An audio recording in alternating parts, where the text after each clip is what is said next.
What does it take to make workshops work?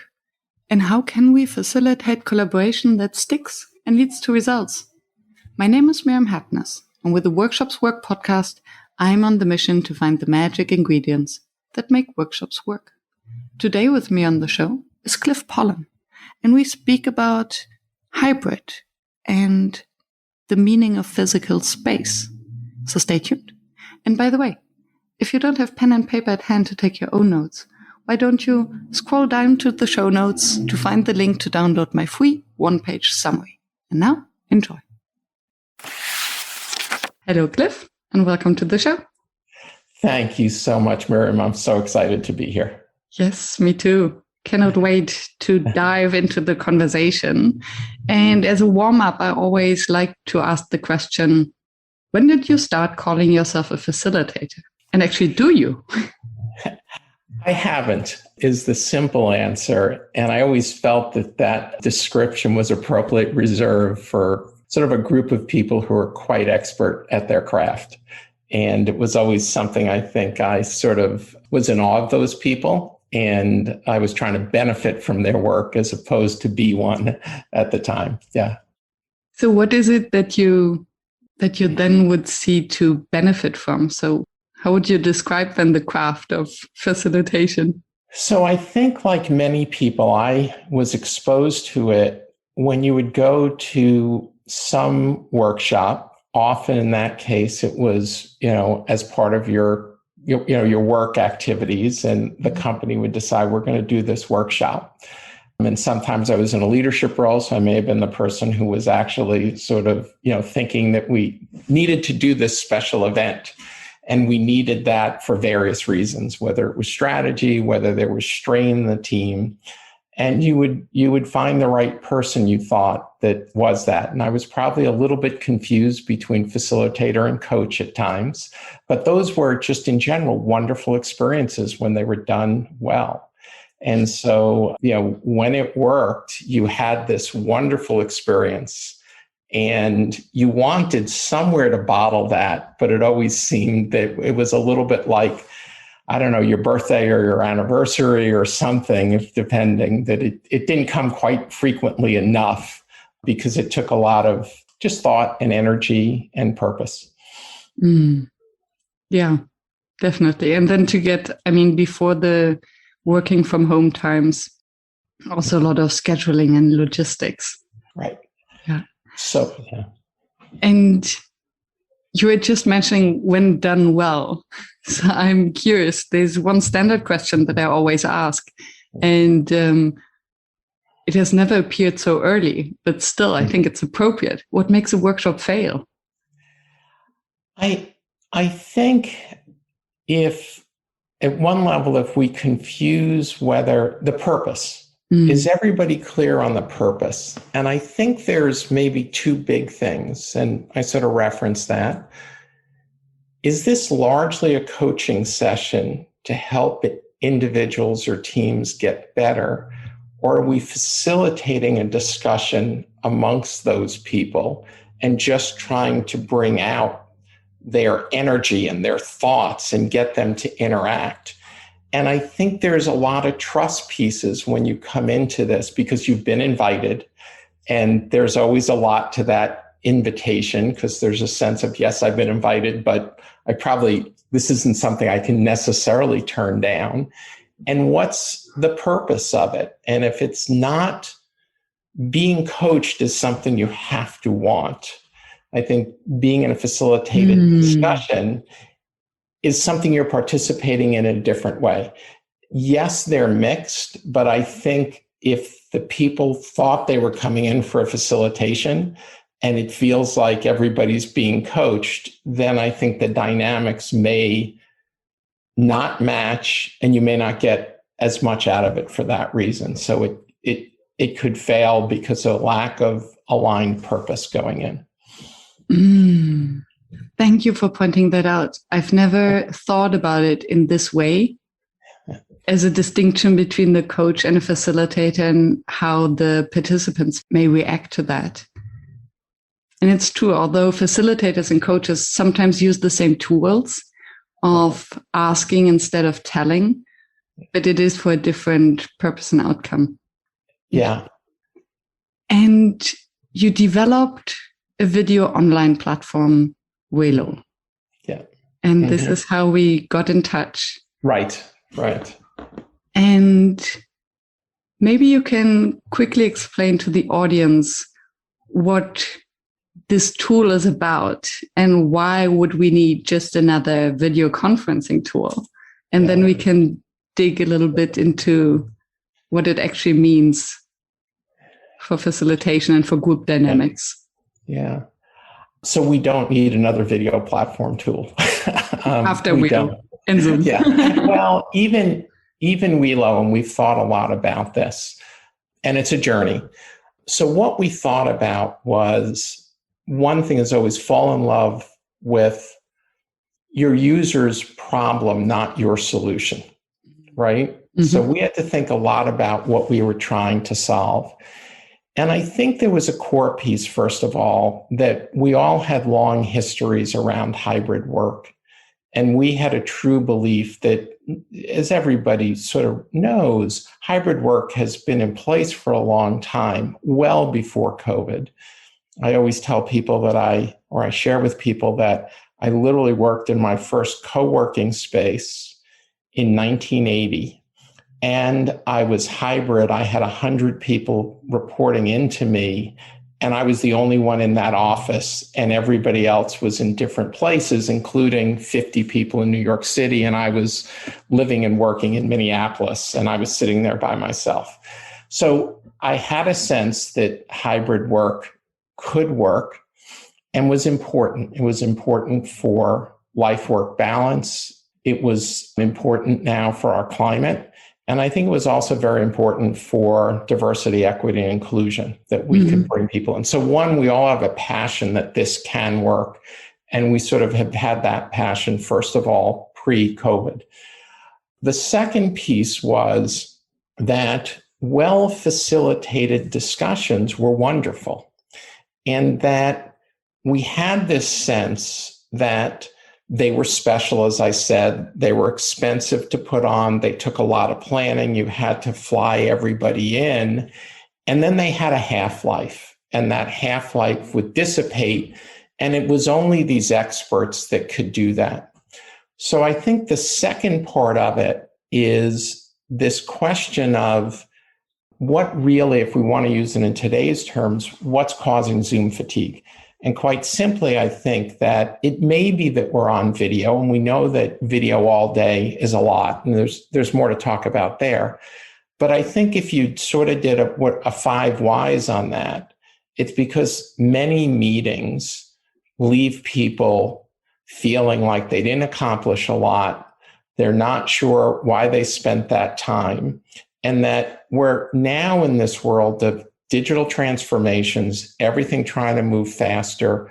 You got to get the collaboration right. And so how could we help to facilitate and create a platform that could make what the facilitators did more accessible to everyday people who every day should be trying to facilitate a good discussion? And so I think our piece was, and hybrid would finally let that happen. We didn't have to reserve it that the facilitators needed to bring us all into a room to do this, that we could do this online. And if we did, and we could help people and help the experts to help train people, that we could create a platform that wasn't a video platform. Yes, you're going to be on video, but how can I do wonderful facilitated techniques online and make that smooth and easy so that the way we work could really advance to a whole new realm? And so so our piece, as you know, is about space. So we start with the concept that you're in a space together. You're not on a video board. Yes, you can do video and all of those things, but it's sort of like saying your iPhone can make a phone call, right? That's not what a smartphone does. So hybrid work, the concept that good collaboration was critical to the future success of any business, and that all the things facilitators have been doing are foundational to that long-term success. And there's so much to unpack there. Because I would be very curious to hear from you how you perceived hybrid work pre-COVID, and whether there has something changed, and how come that suddenly everyone is talking about hybrid as if it was something super scary, and maybe it is. And I would be interested as a second part, maybe then to elaborate on that, what it is you mean when you say that it is a space that needs to be facilitated. So I hear, and I think that's because we had the exploration call, but the audience doesn't know that it has to do with agency, right? How to move in a space. But I leave this to you, and maybe you can first think of hybrid. Yeah, I think if we think about hybrid and we go all the way back, the original management structures tended to be command and control. And there was this belief, I think incorrectly, that if you could see somebody sitting in a chair, then you knew they were working. And in fact, the longer they sat in the chair, the more work that they would do. And that was sort of the measurement of, success. And so I think that most senior leaders carried that. They also, had a lot of privilege in that they could be there. They were. So let me stay on the major point, which is we were in a command and control sort of environment. Being in the office felt right to people. And that we then, years ago, whether you want to say multinational companies or companies that span floors, that span different offices, fairly quickly, the people you worked with were not within arm's length of you. But I don't think we ever wanted to admit that. And then we moved to digital work, right? And as soon as we moved to digital work, that sort of opportunity to be anywhere grew dramatically. And finally, we have every company is now a digital company. There's not a company that doesn't have, isn't digital in terms of the way it works with its customers and those things.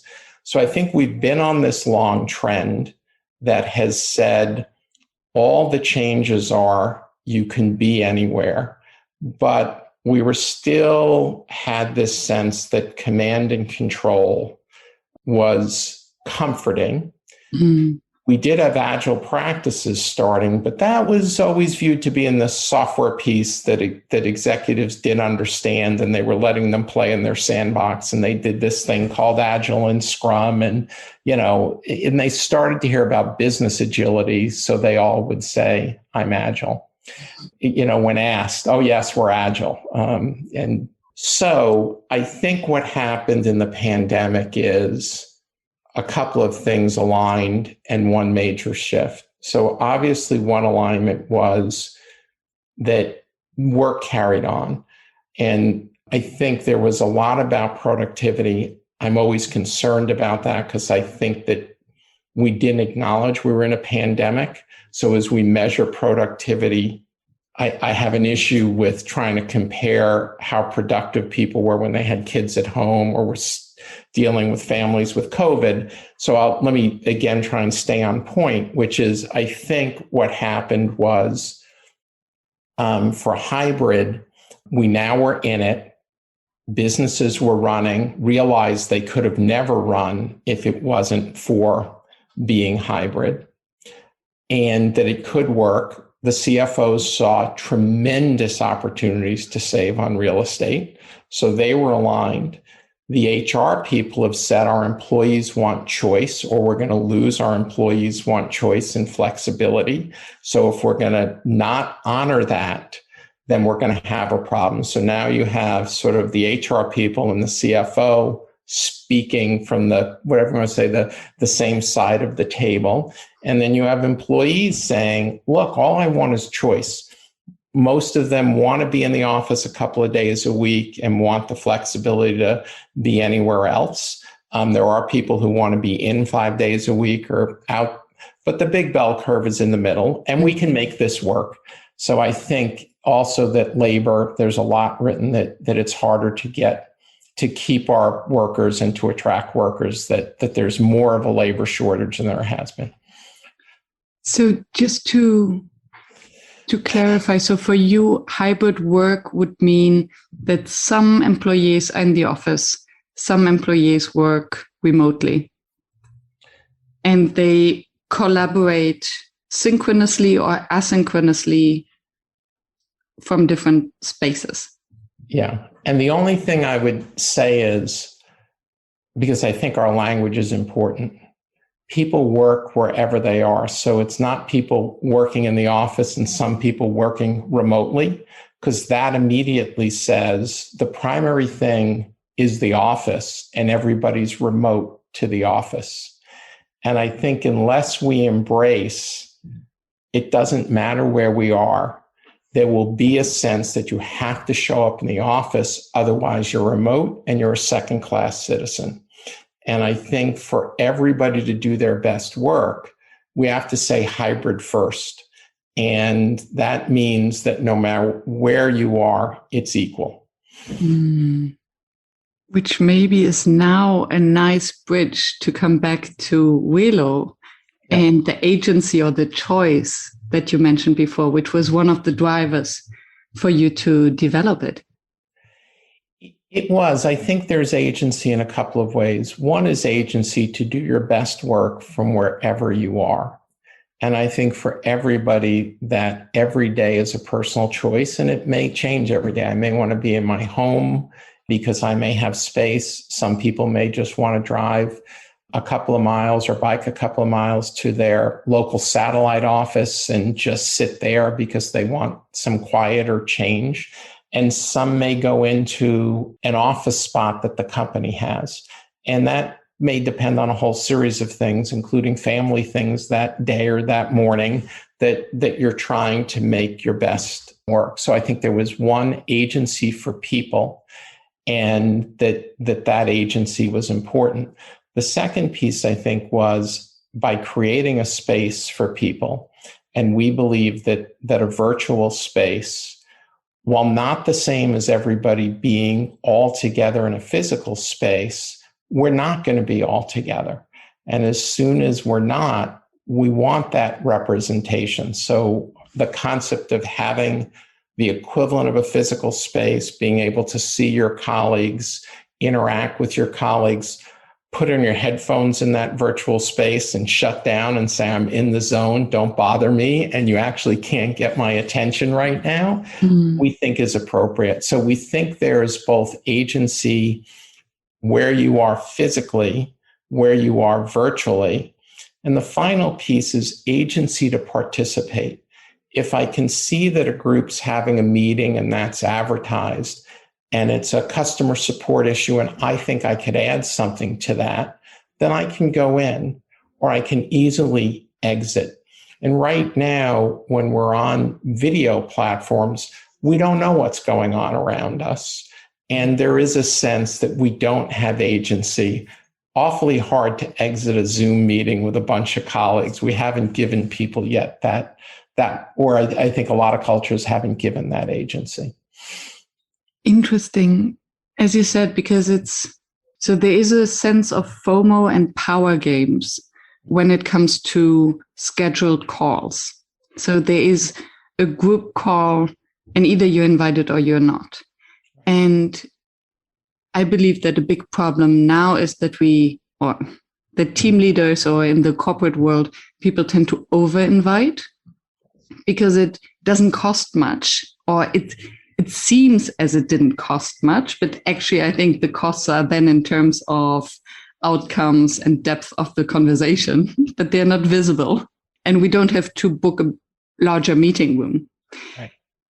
So there's always this FOMO attached, but if you're not invited, then you're out. You don't see what's going on.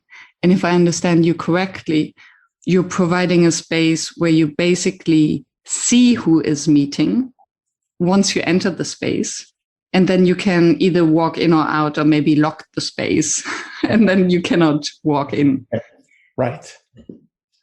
So would this then mean that would there then be kind of office hours to be on this virtual space?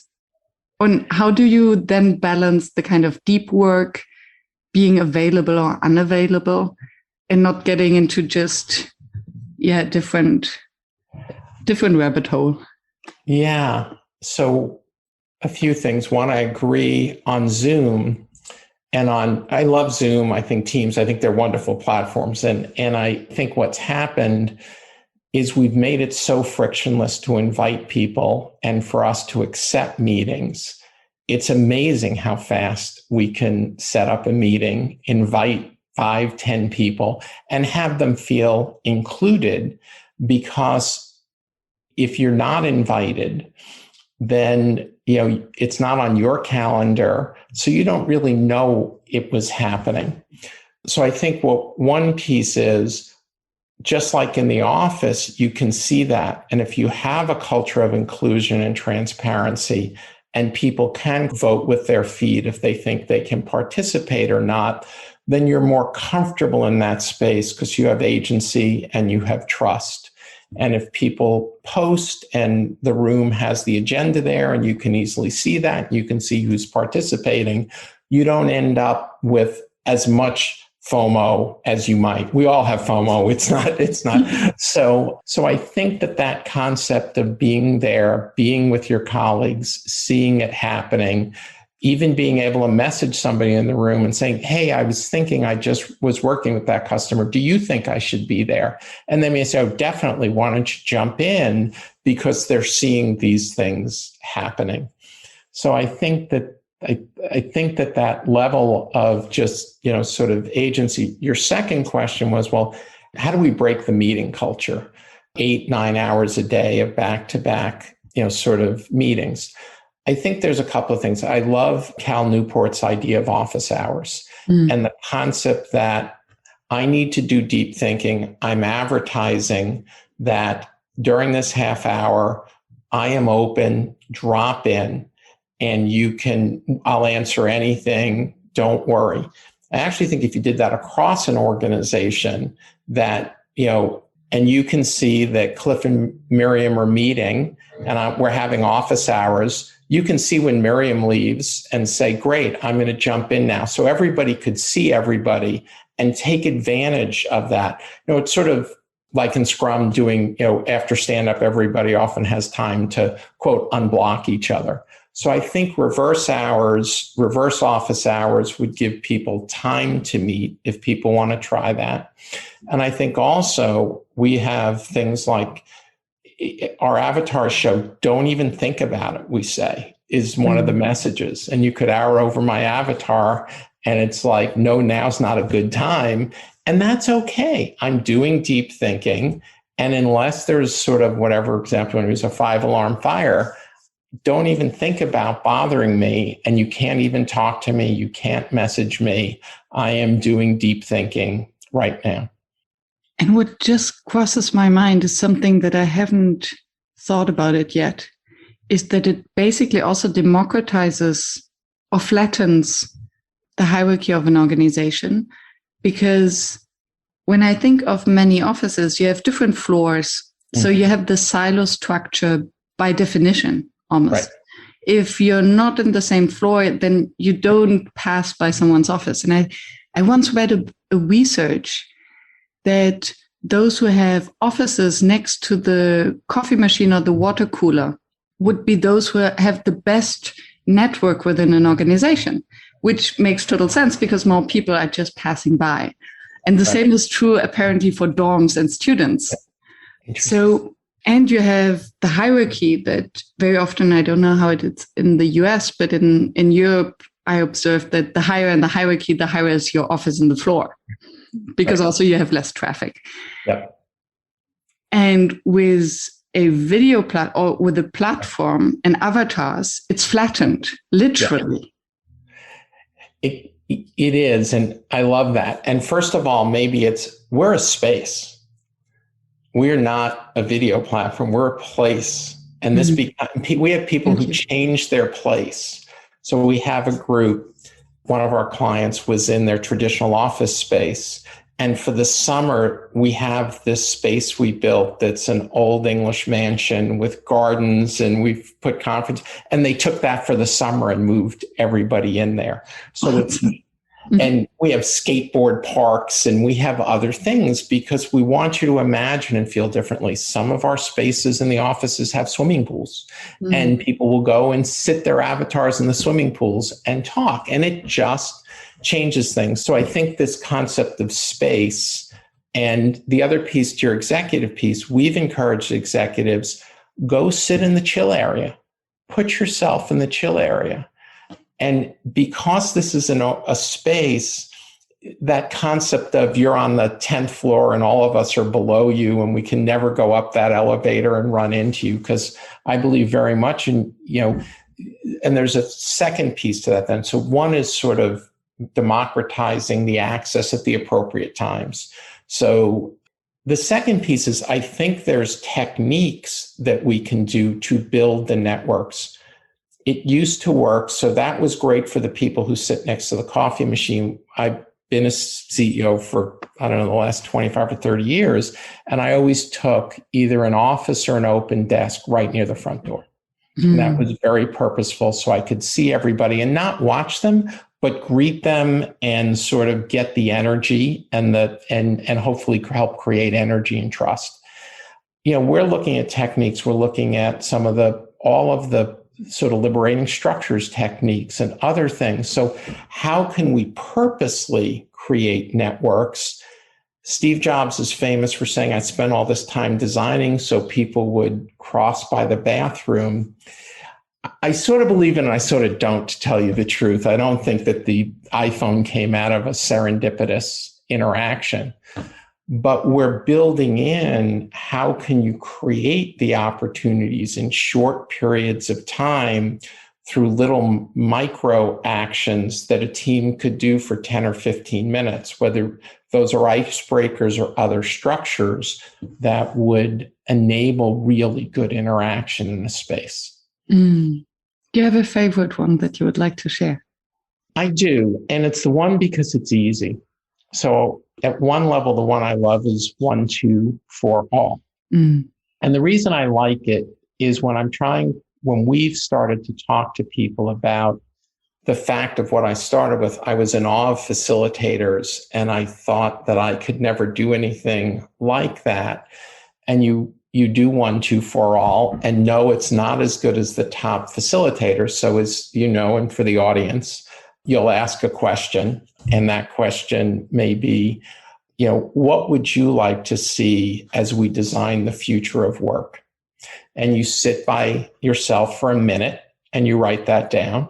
And then you go find somebody and you talk to that person and you compare notes, and you may assemble that, consolidate that list a bit. And then you do that for 2 minutes. There's 2 of you in 2 minutes.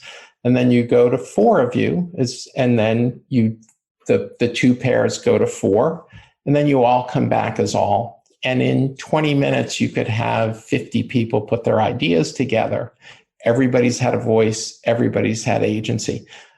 Those things. I know most of the audience does. What I love is when you hand that to anybody, they feel pretty comfortable facilitating that at a reasonable level, that's quite approachable for them.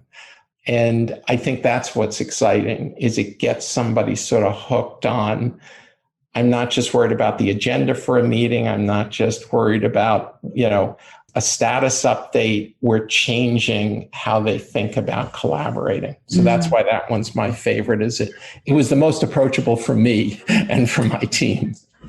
Yes, and I think it's also the most approachable for participants because it is mindful of different personality types. So you start with a reflection just by yourself. So those who think to speak get a moment. Because usually in brainstorms or these kind of conversations, usually those have an advantage who speak to think. Yes. And then you grow it slowly. And I think is the best part of it, you don't provide a stage to one person to just hijack the entire conversation, because when you go from 4 to all, you summarize the conversation of the 4. It's not, let me tell you what I think. Right. And we've had wonders. One of the people that I work with is an engineer who's that quiet person. And I've worked with him for a very long time, over 30 years off and on. His voice has come out in this. And I know that voice is there, but he often says, but I'm an engineer. And he has incredible insight. And he's he's relatively introverted. It's been amazing. And it's so just a personal experience on that dynamic has been wonderful for us. Hi, this is Andrew. I'm a facilitator and head of customer success at Session Lab, the dynamic workshop planner tool. More than 30,000 facilitators, trainers, and coaches use our workshop planner tool and save time and effort in the design process. So, how do they do it? Our drag and drop agenda builder makes it easy to transform your ideas into high-quality workshops, and the timing of your agenda automatically updates when you make changes. You can collaborate in real time with your colleagues and easily share professional-looking printouts with your clients. And if you need inspiration, you can check out our library of more than 500 activities and exercises and simply drag the ones you need right into your workshop agenda. So check out Session Lab to save time and effort in your workshop design process. And now get your first 2 months of Session Lab Pro absolutely free at sessionlab.com/workshopswork. And how do you think this dynamic change whether you are on or off video?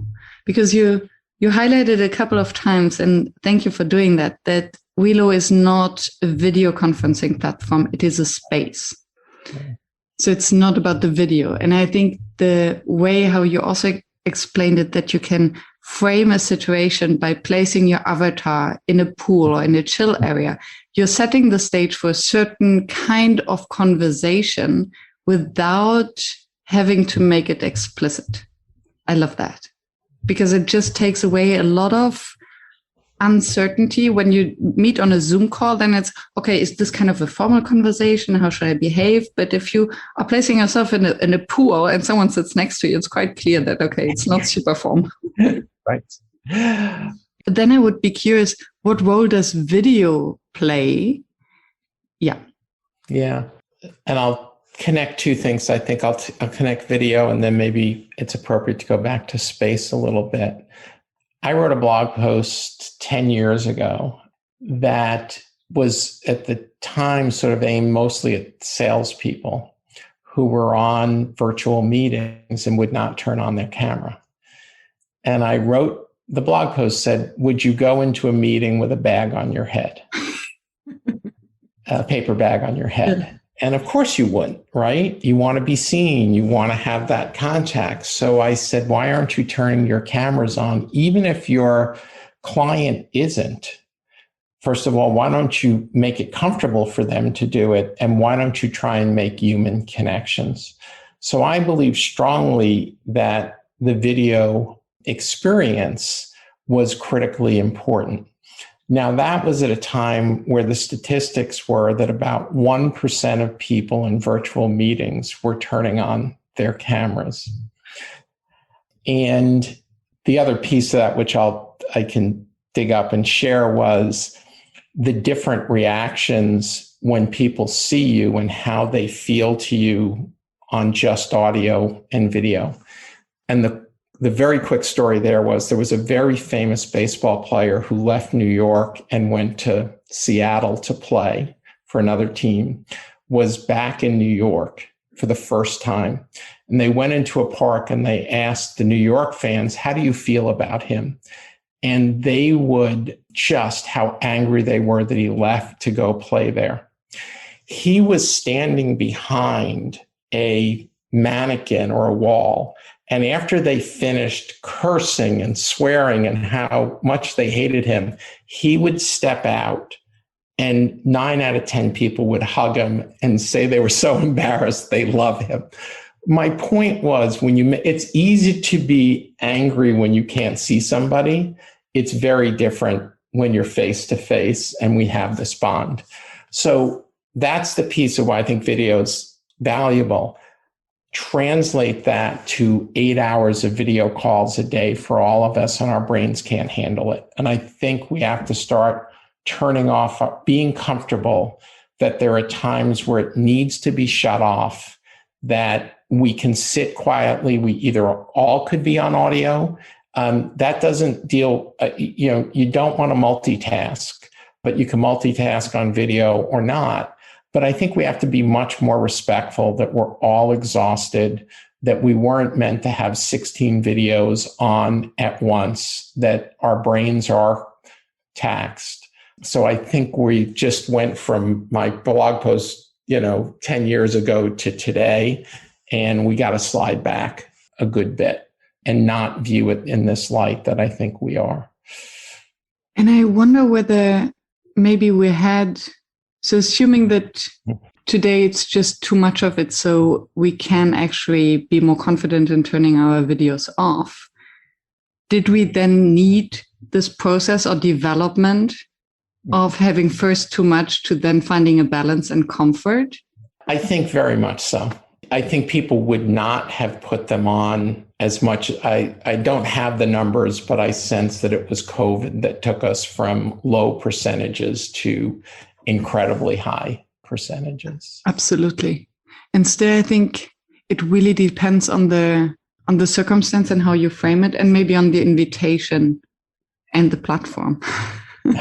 Because I find it to speak to a group of people where you don't have any visual clues, I find this extremely difficult. And I think the most extreme example I have experienced is Clubhouse. Mm-hmm. To have a conversation on Clubhouse where you're just with your phone. Yeah.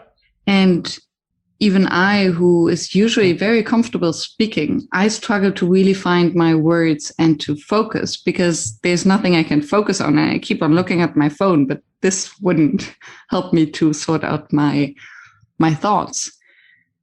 And then sitting in front of a computer with all black screens, I think this doesn't help either. Yeah. So maybe it is then the different setting, or what do we need to embrace the fact that we don't need video? Two things that I've thought about. One clue again is I'll go back to space. So when we're in Welo, we have lots of round tables, and we sit around round tables with our avatars. And two things there. So we're sitting together, and if it's our team, there's times where team members don't want to turn their video on. And I have found there's times where I can ultra focus if I'm not looking at the videos. And I can sort of put myself 100% into this because I'm not trying to look at my colleagues. So that may take some retraining a little bit to have that focus and say visual clues are good and maybe easier one-on-one, but when there's 6 of you, it may be more challenging. To the second piece, so I think the sense of space brings us together and we feel like we're sitting around a table. The other quick thing I'll mention that we've done is we also have created a capability where your live video is in your avatar. And there's 2 things that does. First of all, the videos are actually smaller. And I think there's a part, and I do it, I switch back and forth. I may look at the typical gallery view, I may look at a video bar, and I may look at the videos in the avatars sitting around the table. And it lowers the cognitive load because they're not as big, and I'm sort of looking at everybody and we're sitting around the table. And I think we'll see more of that from Zoom and Teams, and everybody's playing with together modes and things. So I think the answer is, not the answer. My thought is, how do we get comfortable when we're just on audio and we're just focused and that we feel okay? And when does that work for different individuals? And I do think this question of space may help with some of the connection pieces. And as I listened to you speaking, I was just wondering whether actually if we only have audio, we have to be much more focused. Mm-hmm. Because we don't get the visual clues that someone wants to speak. So there is, and I think the larger the group, then the more intention and the more self-facilitation I think the group needs to have to really be clear on what are actually our ways and rules of communication. And I think it might also need more clarity on what are actually the expectation. Is it okay or is it not okay to keep the camera on and off? And what does it mean and what do we make it mean? Because I think very often also, if we are looking into a black screen, then it's very easy to judge. So although there might be other reasons. So I think just to bring it forth in an explicit way by giving permission to leave the camera off, but by sharing the reasons, I think this would be helpful. I think that is so important to share the cue, and two quick stories about that. When I was in physical meetings, there were times where I would say to people, I will close my eyes and I'm listening intently. Mm-hmm. I am not falling asleep, but sometimes the best way for me to focus is just to hear what you're, it wouldn't be normally one-on-one, but if I was in a group with 10 people and there was a lot, for me personally, at times, I found closing my eyes when the processing was there, I was really focused on hearing and processing. And I would say to my colleagues, I do this, I don't want it to feel disrespectful, but if I'm going to try and help here, sometimes this works for me. And this is a brilliant example. Yes, because you would, of course, do that because we know these people who fall asleep in meetings. Right. Yep. So of course you would tell the others, okay, I'm closing my eyes because I want to focus. So why not adopting this way of communication to the digital space? Right. And I was recently on a video meeting and I felt I needed to focus, and there were 10 of us on, and I shut off my camera towards the end, and people thought that I wasn't paying attention, and I hadn't signaled to people because I didn't want to disrupt it, and I didn't put in the chat. I probably should have, but then I'm trying to hear this, and we'd been on for an hour and a half, and I was and it was a very important part of the discussion. And so I didn't signal, and that caused consternation on everybody else's side that I had sort of dropped out at a very critical moment. And I was, so the signaling I also think is important. Yeah, which underlines something that I've observed, that we have to be much more intentional when we collaborate online and much more explicit, because otherwise there are just too many opportunities for misunderstandings. I don't know, Miriam, if you think so, but that's why I think some of the facilitation techniques, even when we were in physical meetings, you'd walk out and say, well, where was so-and-so? Were they like, and who knew what was going on for that? But you would read into it even in physical meetings, or, but I'm not sure we've given people tools to facilitate the discussion.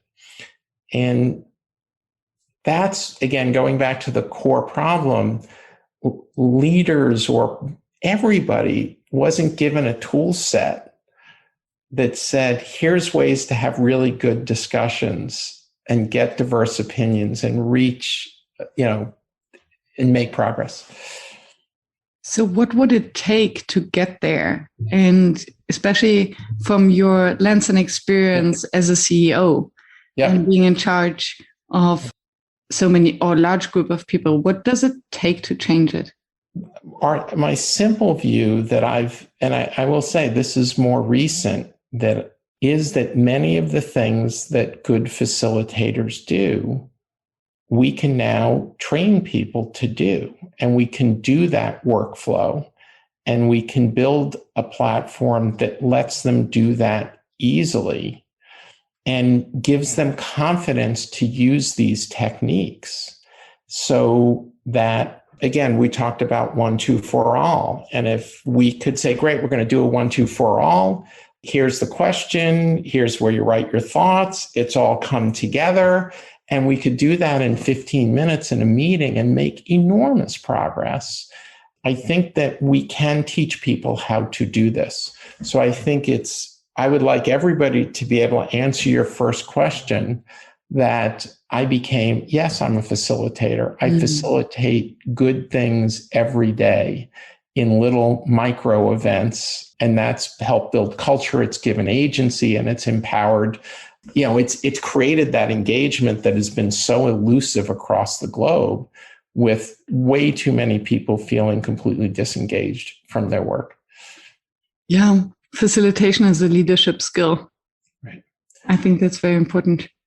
But it's not just a leadership skill. Self-leadership skill. I mean, right. We're all leaders. I didn't want everybody to say, okay, we've gone from outside to it's just these people who are leaders, who sometimes that definition can get confused. Or a life skill. I do believe that some facilitation skills for personal relationships, for raising your kids. Yes. It's always helpful. Right. Maybe not as formal. Maybe at the dinner table, you won't say, okay, let's do a 1-2 for all. Right. But you can guide it in a more subtle way, maybe. What kind of cultural shift does then an organization need to get there? Because I think there must be a reason why it hasn't happened. And even after 1.5 years in a working from home environment, where I have the impression that it was just an amplifier of everything that didn't work before, suddenly became obvious. Yeah. Bad meetings online. So bad meetings already happening online, absolutely a disaster. So we had 1.5 years to actually realize and learn how important it is and what the difference makes. Why isn't it changing? I think we're probably set up for change. I think we're all holding on. For 1.5 years, as individuals, as teams, as companies, we just were trying to get to a better place. So we took what we did and we moved it online, and that's what was there. So when we talk about video platforms, they helped us to stay connected. They weren't designed to solve the problem that you and I are talking about, but they were designed to take the systems we had and actually amplified them in a somewhat we got through, but they made it worse because they were so easy to do more of. And we were so exhausted that we just all said, great, let's just keep going. Voicing Zoom fatigue, first as video, but then as Miriam, you and others said at the time, no, it's probably too many poor meetings. So I think what's happening now is, now that we're going hybrid, people are looking at this, and the window is there to say the core piece is around agency for people, creating an engaged workforce, moving from command and control to truly trusting, quote, trusting people from the executive's perspective and letting them do their best work. And that these facilitation techniques can be used, and that the experts say our job is to educate everybody that they can do this. And when you were paid a lot of money to be the expert, it was hard to say, the things I use, you could do. And so I think we're at a place now where we can make this transition, because we can do this great stuff virtually and we can build it into everyday work. And it's not just for big problems, it's for lots of different types of meetings or discussions. And what I hear from what you're saying, that I see a huge opportunity now. I saw the opportunity when we all moved online because of the pandemic. And I totally hear what you're saying, that we didn't have time and headspace and energy to change anything, because we're just in, okay, let's keep what we're doing because that's stability and we crave stability, right? So let's move it all online, but we repeat the same mistakes. And now, where we're about to move to something hybrid, this might actually be the opportunity to really rethink the way we're working and to take the best of both worlds as you discussed in the beginning, that now we have CFOs and HR who agree, who are on the same side together with the employees. I mean, that's revolutionizing. It is. So I think it's all lined up. I really do. And I'm excited by it because I think it's not hard. I actually think that, and that's why we come back to 1, 2, 4 all. When you give that to somebody, it sort of enlightens them, and to the whether it's liberating structures, whether it's open spaces, whether it's ORSC. I mean, there's lots of wonderful sort of techniques that people have. I think it's embracing those as every individual could use these skills, and they don't have to be a mystery as to why we use them, and they're embraced. And I think the liberating structures is a beautiful example for that, because it's open source, it's an open community, it's not rocket science. You don't need to call yourself facilitator or have a certificate in facilitation to do that. It's what I love about it. It says, just go do one and don't worry, right? Like it's the old, jump in the pool, don't worry, the water's warm, you'll be okay. Don't. So I agree. I think that one is a great, just a wonderful opportunity. Yeah. And I would just come back. I wouldn't like to miss the opportunity to ask the question, because earlier you mentioned that when you worked in hybrid earlier, you would be the CEO sitting in one office, and then you would have teams sitting in different offices. So you have experienced hybrid 10 years ago. And that was 30 years ago, but that's okay. How many? 1980. It was 1980. It was 40 years ago. You already have internet back then. No, we didn't have internet. We did have, there's a whole other story there, but it was, What's that? Hello. Can you hear me? Hello. Okay.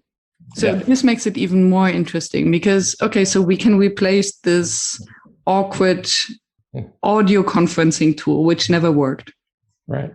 By computers. Would you ask those who are in the same office to sit in the same office and to be really physically together? Or would you ask them to stay in their maybe cabins and all have their own device to interact? I think it's a wonderful question. And I think this is all about hypothesis, test, see how it feels. So the first thing I would ask them is think about your colleagues who aren't there. And if you were 3 of you here and 3 of you who aren't in the same physical location, would you want all 6 of you to be in just sort of equal? What's it like for them if the 3 of you are together? And does the technology or the feeling work to get the collaborative work done? And I think, you could do some meetings that were different and try where you're all in the same room and try when you're all separate. Or are you all sitting around, the 3 of you there who are physically in a location? Maybe you're on your headphones, you all have your computers on your lap, but you're not sitting in a big room looking up at a screen at the other people. And these are all the things I think that we need to test. And I do think that I do feel strongly that we have to give up that the physical space is the center of the universe. I think for so many reasons, the minute we drop that, and I also, people who are saying we're going, so I think teams have to test this. They have to figure out what works. And I do think we should reserve budget to bring together your teams every 60 or 90 days. I've run virtual companies and I found that bringing everybody together every 90 days was important. It was very helpful. And maybe other teams, it may be every 6 months. Some teams, it may not matter. But we have to figure these things out through testing and what works for all the team members. And I'm just in awe of the consistency of how you explain things, because of course you're going to ask the team. That's back to agency and test it and figure it out. And you'll have guidelines. We know some companies that say you can only move to countries where we operate. That's a reasonable guideline, that if we don't have an operation there, we're not ready to say we know how you could work in that country. Mm. But within that, let each group figure out within agency what they can do. Yeah. And let them share those best practices. And those may be relevant to some and to others. And we're going to learn. We're on a journey. So don't think we have an answer. Maybe a last question, if you allow. Out of curiosity, when you say that it's important to bring the team physically together in the same space, although we need to drop the idea that the physical space is the center of the universe, what is it? And assuming that when we are in the physical space together with the team, it's not that we are touching each other all the time. Right. Yeah. It's not that we're group hugging. So what is it that creates this magic? I think, and this goes back, we did this about 5 years ago when we had 40 people, largely virtual, in one very small office of maybe 10% of the people. So maybe even less than that. And that may have even changed today. But I think it was a time where we planned some things that we wanted to do, both to reinforce the culture, to potentially work through some challenging pieces, to just do some day-to-day work. And it felt good. And so we sort of said, this feels, and we said to people, is this worth your time? You're leaving your home. You've got to plan for this. You've got to find daycare or somebody to deal with this, and whatever the situations were. And so we had to be respectful that it was also very hard to get everybody there at the same time, because individuals had things. So it wasn't like if you didn't make it, you were viewed askance or something. So I don't know whether that, for us in that moment in time, it felt like a good thing. And it felt like it was worth the investment by our employees and the financial investment by the company. But that may be different for different people. We were global. We had people from, across 9 time zones. So often the other piece that I would mention is the time zone piece can be important because you really may not get a lot of time with certain colleagues. And this was at least a way that you were all in the same time zone. So that may be different if you're all, anyway, again, considerations across all of this. And this just brings to my mind another thing that you're opening up an entire new world of perspectives to me in this hour. If you have a team across time zones, and there's research about us functioning differently depending on the time of the day. So if someone only knows me at 6 a.m. in the morning, or at 10 p.m. at the morning, or at 11:30 when I'm actually hungry, or at 2 p.m. where I'm in my dip. Yeah. So not having a chance to show the entire me to the team and the people I work with, because they always catch me because of logistics and time zone issue, always at the same time. This can really impact the team dynamics and perception of each other. I think it's a wonderful point. It really is. And so that's why I think each team is different. Each team has to sort of navigate this in a very collaborative, respectful way. But the wonderful thing is, in our new world, we all at least are embracing that it's about a team and how they collaborate and work together. And so they're the right ones to figure out what works for them based on all of these contributors: introverts, extroverts, people who think differently, whether they're, just all of those approaches, and then their personal lives and everything that they're juggling at any point in time. Yeah. Thank you so much for that. Great food for thought. Thank you. And we're approaching the hour. Maybe we went over the hour already. If someone, for any reason, fell asleep after minute 2, just woke up and doesn't have time to listen to the entire show again, What would you like them to take away? I think what I'd like them to take away is this is a new world, and we can make it so much better for each individual employee, for our cultures, and for what we do. And I think that's incredibly exciting to come out of the silver lining, out of the pandemic we're still in, which we're far from out of. And so I think that have that vision, but also know that we get the results we design for. So you asked the earlier question, why did we just continue bad meetings on Zoom? And I don't mean that is Zoom's wonderful. And it is, as is, the other sort of, that's okay. But we have to actually rethink this if we want a different outcome. Otherwise, our employee engagement will stay low, we'll be fatigued, and we won't get the best out of each other. Yeah. Thank you so much. We get the results we designed for. That's if you don't call yourself a facilitator, I will call you. Miriam, this has been wonderful. I can't tell you. Just thank you so much. Thank you. Thank you for staying tuned and listening to the show. I appreciate your attention as I know how busy you are. If you enjoyed it, please subscribe and engage by sharing your comments and thoughts, and visit workshops.work to download the one-page summary. I'm looking forward to seeing you back at the next episode, and I wish you a fruitful day.